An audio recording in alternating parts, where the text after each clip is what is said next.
All right, so do you want to get a leg up on your competition in the MSP world and have prospects and community members trust you before they even meet you? Then it's time to double down on your MSP's brand.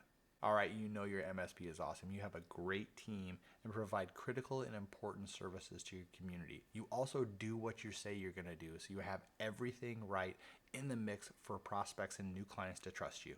But it takes time, and in the sales process, a lot of clients and community members are going to feel sold to in the process. But if you can get in front of that with great storytelling and continual education in your community, you can have that trust established when you walk in the door. So we're going to tackle 6 steps that you can start right now, today, to jumpstart that MSP branding effort. So let's jump into number 1, which is leveraging a social media platform. Now, most MSPs out there have some sort of social media presence, whether it's LinkedIn, Facebook, Instagram, TikTok. It doesn't really matter. But at the end of the day, if you don't have this yet, or if yours isn't where you want it to be, it's time to really put effort into making sure that platform sends a clear message on who you are.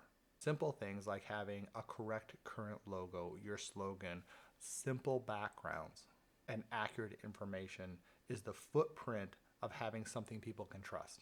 Now, the key here is to start small. Pick one platform if you're not doing it already, and then grow into the other ones. If you try to do 6 out of the gate, most MSPs are going to struggle in that world. So pick one and then grow from it.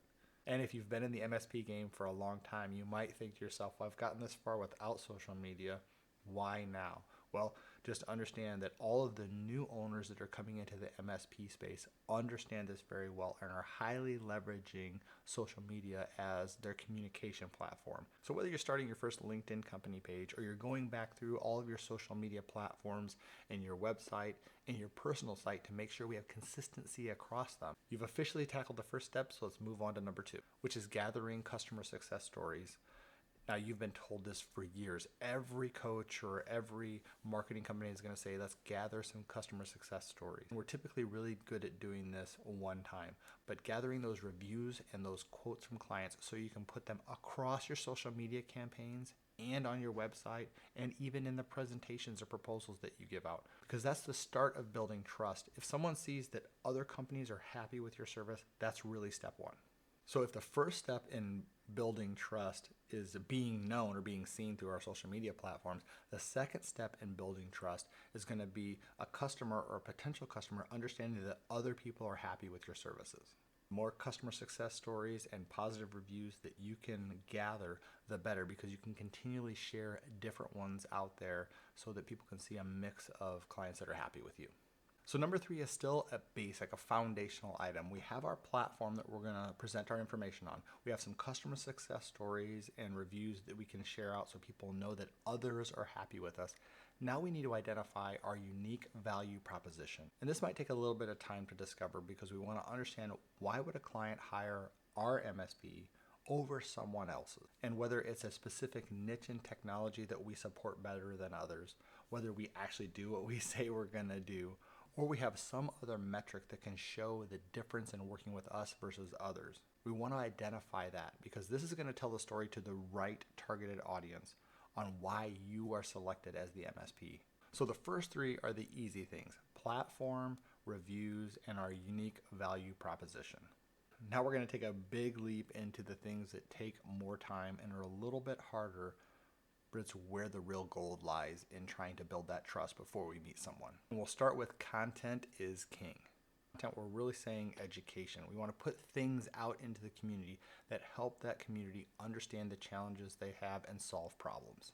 Putting content out that builds people up, educates them, invests in them is one of the best ways to build trust with somebody who has not met you yet.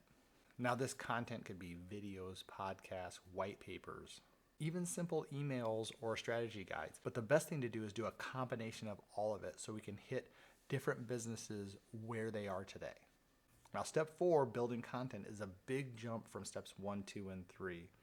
But we're really going to start gaining traction when we move to step 5. And that's going to be the process of consistent engagement. Now, this may sound like a little bit of a soft step, But one of the challenges we see with MSPs specifically is they get great intention. They build their platform, they ask for reviews, they identify their unique value proposition, they even create some content, and they do it for 2 or 3 months, and then they stop for 6 months. And when sales start to slip, they dive back in and try to build a bunch of content and start the process again. If you want to build trust, they have to know they can rely on you. So consistency is king. Now, this doesn't mean you have to put 5 posts out every day. In fact, a lot of times that can look like a bunch of noise. We want to make sure everything we do is intentional and has value. So whether that's a monthly post, a monthly piece of content that you're sending out to your community, or bi-weekly or weekly, you got to figure out a schedule that you can stick to over time. Now, if you've gotten this far, you're already an outlier in the MSP branding because unfortunately a lot of MSPs just stop before it gets hard. So as you're building content and consistently engaging, we need to take step 6 and measure and adapt. And this is a simple process of setting some goals and making sure that the activities we're doing are aligning with those goals. And if not, we shift. If we find that our communication on multi-factor authentication is just too diluted on the platform we're working with, we might want to get to a more niche area and refocus our efforts on different content or different deliveries. So setting some goals and measuring those goals to see how things perform will be critical in the overall success. Now, in all honesty, the majority of MSPs that we work with typically stop after level 1. They'll build the platform. They may even hire somebody to post frequently for them, and a lot of it is just noise. While you may feel that something is better than nothing, if we really want to get a leg up on our competition and dominate our markets, we have to take that extra effort. So start with that social media platform. Start pulling in customer success stories and reviews. Build that unique value proposition. Start creating content that will affect your community and provide positive education. Be consistent with your engagement and measure your results, and don't be afraid to shift and adapt, especially early on. I'm Jim Peterson, Principal Solution Advisor at ConnectWise, and if you're in the ConnectWise Partner Program, this is all for you because our main goal in all of this is to help you share your voice with your community. So if you need help in this area, hit us up. And until next time, thank you.